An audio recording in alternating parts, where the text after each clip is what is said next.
Alright, hi everyone, welcome back to the channel. Today we're checking out a game called Blueprints on the Steam Deck. This is a unique mystery game where you're trying to ascend a shifting, endless house. It's full of atmosphere, strategy, and a little bit of weirdness. But how does it perform on the Steam Deck? Let's find out. Now in Blueprints, you're tasked with building your path upwards through a massive, ever-changing house. Every choice matters. Picking the right doors, finding hidden items, and managing your limited resources can be the difference between reaching the top or getting lost forever. The pacing here is much more relaxed compared to action-heavy games, but that actually makes it a perfect fit for handheld gaming. Now when it comes to performance, the game doesn't offer much in the way of graphical settings, and in a way, that's actually what makes it pretty good. On the OLED Steam Deck, it runs at around 90 FPS right out of the box.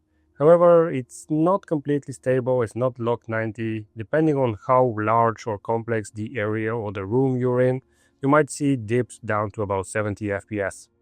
Now, if you're playing on the LCD, it's a little bit simpler. The game locks in at a steady 60 FPS, and it pretty much holds that really well with no noticeable drops. Now, one thing to keep in mind, the battery life at default settings isn't great for this game and for how it looks. On the OLED, playing at uncapped frame rates will get you about 2.5 hours of gameplay. It's not terrible, but for a slower paced game that looks like this, it definitely feels a little short. But there's an easy way to fix it. You just have to cap the frame rate to 60 FPS, and at 60 FPS, Blueprints still feels fantastic to play, and you almost double your battery life. With the 60 FPS cap on the OLED, the battery life will last about 4.5 hours, and on the LCD you can expect around 3 hours, which is much more manageable for longer play sessions. And if you really need to stretch the battery even further, you can go all the way down to 30 FPS. The game still feels pretty playable, and doing that can push the OLED battery to around 6 hours, though honestly I think 60 FPS feels like the sweet spot for this kind of game. But if you do want that battery life, you have that option to limit the FPS. Now, the game has full controller support and all the controls are pretty much flawless.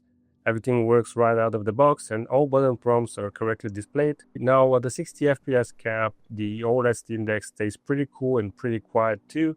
There's no loud fans, no overheating, just a nice chill gameplay experience. Now there is one thing that's bugging me in that the game doesn't actually support a 16:10 aspect ratio, so you're gonna be stuck with a lower resolution of 720p, but it is something that we have to contend with. I'm not sure if there's any way to fix that right now. Perhaps in the future, the developers will expand that aspect ratio and you'll be able to enjoy it a little bit more on the Steam Deck specifically. So, if you're planning to explore the endless house of Blueprints on your Steam Deck, I can definitely recommend the game. Definitely cap it to 60 FPS on the OLED. You get a smoother experience, longer battery life, and a lot more time to get lost in this strange, fascinating world. I think this is a pretty good pick for handheld play. That's gonna be it for this video. It's a little bit short one. We don't have much settings here to explore or to tweak, but thanks for watching. If you found this video helpful, don't forget to hit that like button and subscribe for more Steam Deck content, and I'll see you guys in the next video.